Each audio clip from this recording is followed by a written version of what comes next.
नरेंद्र मोदी का एक डायलॉग है मेरे भाई, एक रहोगे तो सेफ रहोगे। गइल भैंसिया पानी में, ये हमारा भोजपुरी का कहावत है। जब डंस मूवी हमारा आएगा तो पूरा पूरा पुष्पा मूवी को टक्कर देगा। हमारा जो डंस मूवी है पूरा पुष्पा के जैसा बना हुआ है, वैसा ही लुक है। लेकिन जब पुष्पा आया तो BFL मूवी के जैसा जो डंस है फेल हो गया। जय हिंद दोस्तों, राम राम से भाई को। मैं आपका भाई पवन हिंदू। मैं एक बार फिर से आप सभी का स्वागत है हमारे इस नई वीडियो में। आज हम लोग बात करने वाले हैं डंस मूवी को लेकर के। जी हाँ मेरे भाई, जो खेसारी लाल का जो डंस आया था, अभी भी कुछ कुछ जो सिनेमा घर है उसमें लगे हुए भी है, लेकिन कई सिनेमा घरों से उसे हटा दिया गया है। और इसी को लेकर के मेरे भाई जो डायरेक्टर हैं, प्रोड्यूसर हैं, इन लोगों में विवाद हो रहा है कि आखिरकार इस मूवी का फ्लॉप होने का असली वजह क्या है, कारण क्या है। जितना लागत इसमें लगा है उतना कमाई भी ये मूवी नहीं कर पा रहा है। मेन रीजन क्या है मैं बताऊंगा मेरे भाई, लेकिन मैं आप लोगों को बता दूं, जब वहाँ के जो डायरेक्टर थे, जो डंस मूवी का जो डायरेक्टर थे, वो बार बार खेसारी लाल को मतलब रिक्वेस्ट कर रहे थे कि आप हमारा फिल्म का प्रमोशन कीजिए, लाइव आइए इंस्टाग्राम पे। तो खेसारी लाल इंस्टाग्राम पर लाइव आते हैं और वो बताते भी हैं कि मैं लाइव आकर के रोज़ रोज़ क्या करूँगा। प्रमोशन करने के लिए कहीं पे बुलाया जाता है तब प्रमोशन होता है मूवी का, बात हकीकत है। सबसे पहले मैं एक क्लिप आप लोगों को मैं दिखाना चाहता हूँ। सबसे पहले आप खेसारी लाल का वो बयान सुनिए जो इंस्टाग्राम पर लाइव आकर के बोलते, जरा सुनिए। कि प्रमोशन क्यों नहीं हो रहा है स्टार की तरफ से, ये वो। तो मैं एक कलाकार हूँ, मैं अपने मन से कैसे कहाँ जाऊँ मैं। और हमारे डायरेक्टर साहब कह रहे हैं कि आप लाइव आके प्रमोशन करिए। लाइव आकर क्या प्रमोशन करेगा आदमी, क्या बात करूँ मैं, क्या कमी है, क्या सही है, क्या गलत है। सिनेमा इतनी प्यारी बनी है, लोगों का प्यार इतना मिल रहा है। मैं भी चाहता हूँ कि मैं थिएटर जाऊँ, लोगों से मिलूं, लोगों की भावना समझूं कि लोगों को और इससे बेहतर क्या चाहिए। ये प्यारी सिनेमा बनी है, लोगों को अच्छा लग रहा है। थिएटर से लेकर लोगों के दिल में एक अलग उत्साह है इस सिनेमा को लेकर। लोग देख रहे हैं, प्यार कर रहे हैं, हमें भी प्यार कर रहे हैं।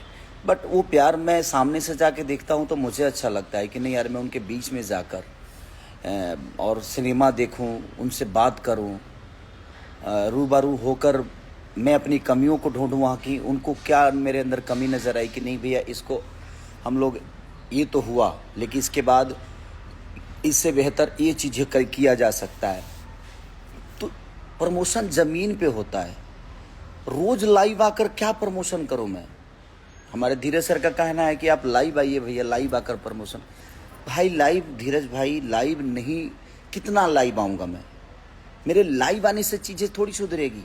इतनी प्यारी सिनेमा बनाए हैं आप, थोड़ी सी हिम्मत करना है, कलाकार को ले जाना है। लेकिन कलाकार अपने मन से कहाँ जाएगा, मैं अपने मन से। तो सुना दोस्तों आप लोगों ने। अब जरा डंस मूवी के जो डायरेक्टर साहब हैं वो क्या कहते हैं, जरा उनका भी सुनिए। जी जी। उस बीच में बोला था मेरे आधे घंटे की मीटिंग है, तो एक मीटिंग में एक अच्छी कंपनी में बैठा हुआ था। वहाँ पे दो प्रोड्यूसर थे, ठीक है। वो फिल्म बनाने की बात चली थी स्टारों को लेके आपस में। तो जो तीसरा आदमी बैठे हुए थे ना, वो अचानक से बोलते हैं, आइए धीरज बाबू, क्या हाल है, बढ़िया, और बताइए कितना करोड़ का कलेक्शन हुआ। मैं कहा करोड़ में कलेक्शन तो अभी नहीं गया है, टाइम है, जाएगा। तो अरे भाई साहब, आप करोड़ के कलेक्शन भी करोड़ में नहीं गया, और आपके हीरो इतना करोड़ रुपया मांगते हैं, इतना पैसा मांगते हैं, तो रिकवरी है नहीं। तब देखिए लोग 3 फिल्म बनाने की बात करें।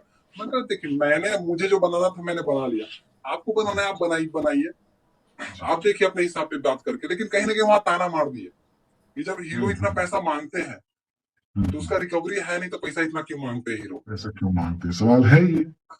और वहां पे डिस्कस हुआ, आज की बात है, ठीक है। जी जी। कंपनी का नाम ले लूंगा, ये कहाँ बैठे थे, तो थोड़ा वो कहेंगे कि हाँ, नहीं, क्यों मेरे बारे में। लेकिन हाँ, आज की बातें में ना, प्रमोशन की वजह से जो मैंने अभी इस बीच में जो मेरी बातें हुई है, और डिबेट कह सकते हैं उसको, कि उसमें ये पता चला कि हम खर्चा करने के लिए, हमारे प्रोड्यूसर की बात करें, बहुत अच्छे हैं वो, तो उनकी बात करें खर्चा करने की, तो बोलते हैं हम 10 लाख रुपया खर्चा कर देंगे, 50 लाख कर देंगे। लेकिन जी 50 लाख खर्चा करता हूँ, रेडी हूँ। हम जी स्टार को लेके सारे आर्टिस्ट लाइन लगा दूंगा मैं थिएटर के बाहर, सबको प्रमोशन करवा देंगे। जी क्या जितने लोग थिएटर के बाहर आएंगे उसके 5% भी थिएटर के अंदर जाएंगे फिल्म देखने, ये गारंटी दो ये आप। ये ये मुझसे चैलेंज पूछा, ठीक है। ये चैलेंज है। हाँ, ये चल उन्होंने सीधा तो सुना दोस्तों आप लोगों ने, खेसारी लाल का कहना है कि हम इंस्टाग्राम पे क्या लाइव आकर के करेंगे, कितना लाइव आएंगे और रोज सभी को बोलेंगे कि जाओ सिनेमाघर में हमारे मूवी को देखो। बिल्कुल, इनका भी जो कहना था कि हम लाखों करोड़ों रुपए जब खर्च कर चुके हैं इस मूवी के पीछे, तो हम भी फिर से 10 लाख 20 लाख 50 लाख खर्च करके हम अपना फिल्म का प्रमोशन करवाते हैं। लेकिन इसका क्या गारंटी है कि जो लोग वहाँ पे जो भीड़ इकट्ठा होगी वो सिर्फ सिनेमा हॉल के बाहर होगी या सिनेमा हॉल के अंदर भी जाएंगी।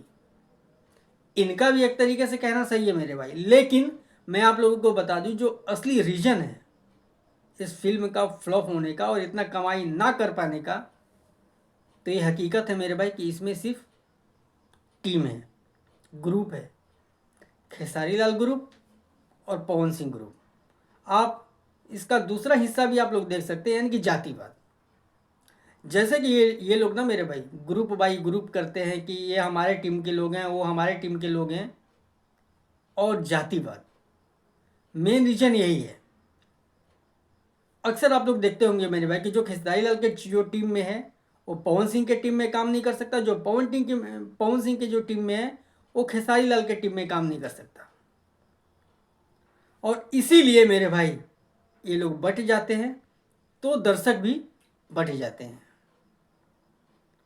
अगर ये लोग एक दूसरे का सपोर्ट करते और जो आम जनता है उन लोगों को लगता कि ये सब एक है और एक दूसरे के जरिए ही वहाँ पे सिनेमा हॉल तक जाते, मूवी को देखते, और इसमें सभी का फ़ायदा होता है, या खेसारी लाल हो या पवन सिंह हो। लेकिन नहीं, इन लोगों में एक और ख़ास बात है मेरे भाई, जब इनका कोई गाना आता है ना तो पहले पोस्टर लॉन्च होता है, फिर टीज़र, ऐसे आए दिन मेरे हर दिन इनका कुछ ना कुछ लॉन्च होता रहता है सिर्फ एक गाने के पीछे। लाइव भी आएंगे, बोलेंगे कि मेरा ये गाना आने वाला है, ढेर सारा प्यार दीजिए, आशीर्वाद दीजिए। लेकिन कोई अगर मूवी आता है जो 3 घंटे का मूवी है मेरे भाई, 3 मिनट के गाने के लिए तकरीबन 10 बार प्रचार होता है, लेकिन 3 घंटे की फिल्म के लिए एक बार भी नहीं, तो फिल्म कैसे चलेगा। और एक और रीजन है मेरे भाई, आप लोग तो सब जगह देखने को ही मिलते हो, तो आपका क्या देखने जाए मेरे भाई सिनेमा हॉल में 100 का 200 का 500 का टिकट लेकर के और 3 घंटा बर्बाद भी करे। आप लोग तो फुल इंटरटेनमेंट हम लोगों को कराते ही हैं गाने के जरिए। इंस्टाग्राम पे आप आकर के खुद बात करते ही हैं, स्टेज शो करते ही हैं, हम लोग देखते ही हैं, मिलते ही हैं। तो फिर हम लोग बेवकूफ़ थोड़ी ना है कि 500 का टिकट ले, 3 घंटे का बकचोदी सुने और फिर अपने घर में आए और फिर आने के बाद में ये सोचे साला 500 चला गया। तो आप लोग कब तक लोगों को बेवकूफ़ बनाओगे? कुछ अच्छा तो करना है नहीं। और जब फिल्म में जितना लागत लगता है, जब उसका एक हिस्सा भी नहीं आता तो आप लोग रोते हो आकर के कि हमारा फिल्म नहीं चल रहा है। तो जातिवाद करो, ग्रुप बाई करो, ये हमारा ग्रुप है तो ये उसका ग्रुप है, और फिर रो बैठ के। आपकी क्या राय है आप लोग कमेंट करके ज़रूर बताइएगा मेरे भाई। और हाँ, इस वीडियो से बहुत लोगों को बुरा लगा होगा, कोई बात नहीं।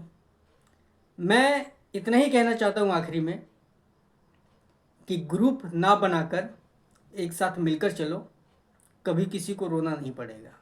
और ऐसे भी नरेंद्र मोदी का एक डायलॉग है मेरे भाई, एक रहोगे तो सेफ रहोगे। जय श्री राम।